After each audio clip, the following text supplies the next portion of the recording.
बेटा जी आज हम करेंगे cell division.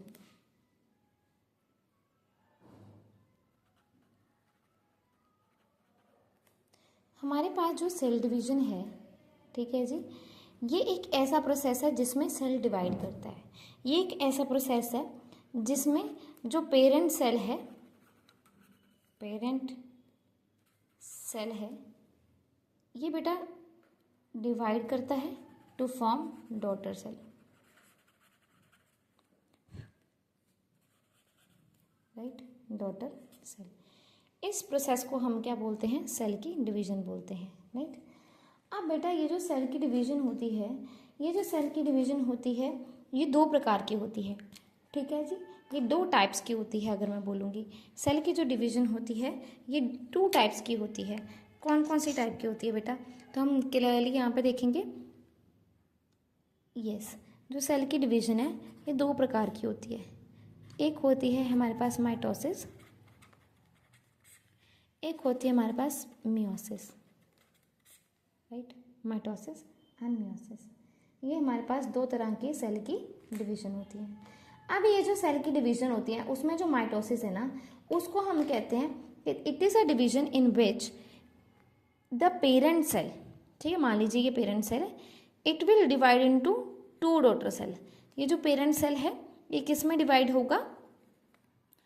To daughter cell में, ठीक है जी, डॉटर सेल में डिवाइड होगा।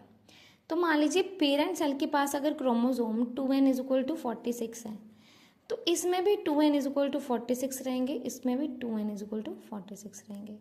तो इसीलिए इसको क्या बोला जाता है बेटा? इस डिवीजन को हम बोलते हैं it is a equational division. इसको हम क्या बोलते हैं? Equational division. और ये इक्वेशनल डिवीजन या माइटोसिस होती कहाँ पे बेटा? ये हमारे सोमैटिक सेल में होती है।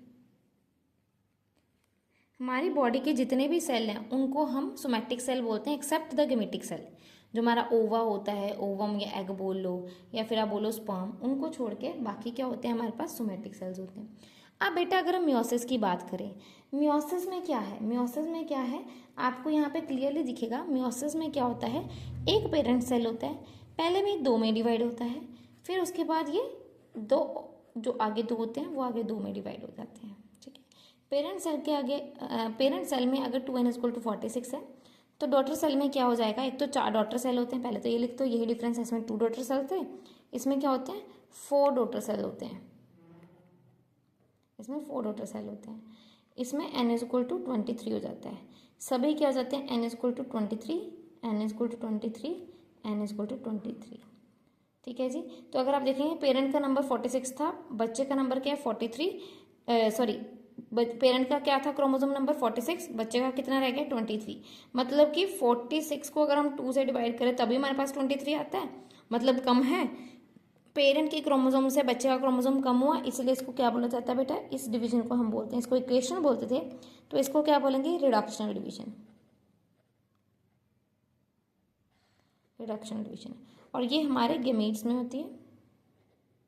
गेमेट्स मतलब हमारे पास ओवा आ गया या इसको एग बोल लो, और हमारे स्पर्म में होगी,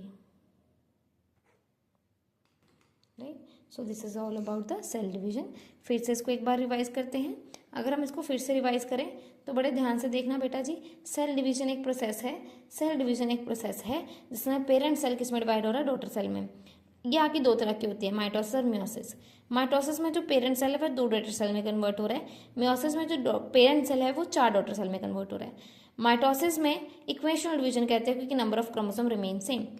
इसको हम रिडक्शनल डिवीजन कहते हैं because number of chromosome reduce to half. ये किस में होती है? सोमैटिक सेल में। ये किस में होती है? गेमेट्स में, जैसे कि ओवा हो गया, स्पर्म हो गया।